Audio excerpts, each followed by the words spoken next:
Le Burkina semble aller vers la piste russe. Ça veut dire qu'ils ont quelque part constaté une certaine efficacité. Comprenons-nous bien. Je crois que le doyen a déjà rappelé un certain nombre de choses. 60 ans d'indépendance, on a toujours évolué sous le joug de la France. Et même dans le contexte du Mali, en tout cas du terrorisme. En 10 ans, j'ai donné déjà les statistiques tout à l'heure.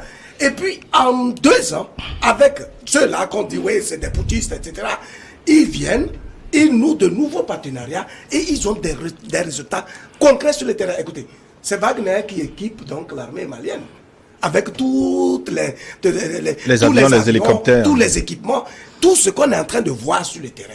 C'est Wagner qui les équipe. Et si c'est le cas, donc ça veut dire que Wagner est une solution appropriée. Je suis heureux de constater que, comme vous le dites, le Burkina Faso commence justement à faire des pas vers son indépendance. À partir de l'instant où les dirigeants burkinabés ont acté le principe du départ des forces françaises. Simplement parce qu'on doit pouvoir avoir une culture de résultat dans la gouvernance de le pays. Ce n'est pas la peine de rester dans les péroraisons, dans des incantations, alors qu'en réalité, les actions de tout dirigeant doivent viser l'intérêt et l'épanouissement du peuple dont il est l'émanation.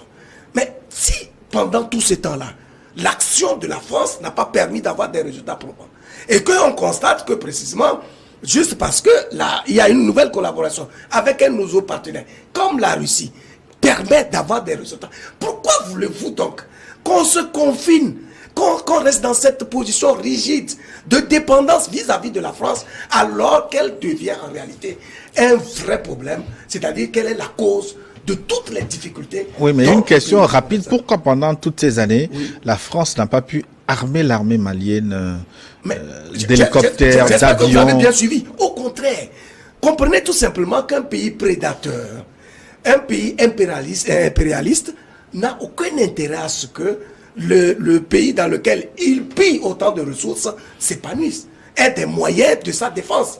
Parce qu'à partir du moment où il aura cette puissance-là, ça veut dire que la France n'aura plus sa raison d'être dans un pays comme le Mali, tout comme dans les autres pays. Donc, c'est pour cela d'ailleurs que pendant des décennies, la France a œuvré pour spolier, pour dynamiter la dynamique même d'évolution justement de nos pays, de sorte qu'on soit dans une logique de dépendance et de demande permanente. On dit oui, on va vous apporter un appui budgétaire, on va solliciter, je ne sais pas, les bons de trésor, à quel niveau pour vous assister.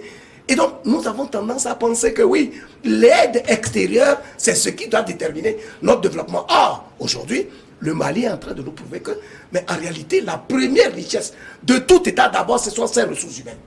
Et ensuite, c'est dans la gestion de toutes les ressources naturelles, etc., minières et tout, qu'on peut fixer les bases, les paradigmes d'une croissance, d'un développement réel d'un pays. Mais on essaye de nous vider nos esprits de nos capacités, au point où on ne croit même plus à notre potentiel. Vous voyez? Donc je pense que ce travail-là, cette souveraineté doit commencer par là. Dans l'esprit même, il faut reparamétrer l'esprit du citoyen africain. Et qu'il comprenne qu'il n'est pas né pour vivre par procuration, il n'est pas né comme un sous-homme, mais il est né avec tous les attributs qui lui permettent de faire face à la vie et donc de faire des choix qui vont l'amener à évoluer, tout comme les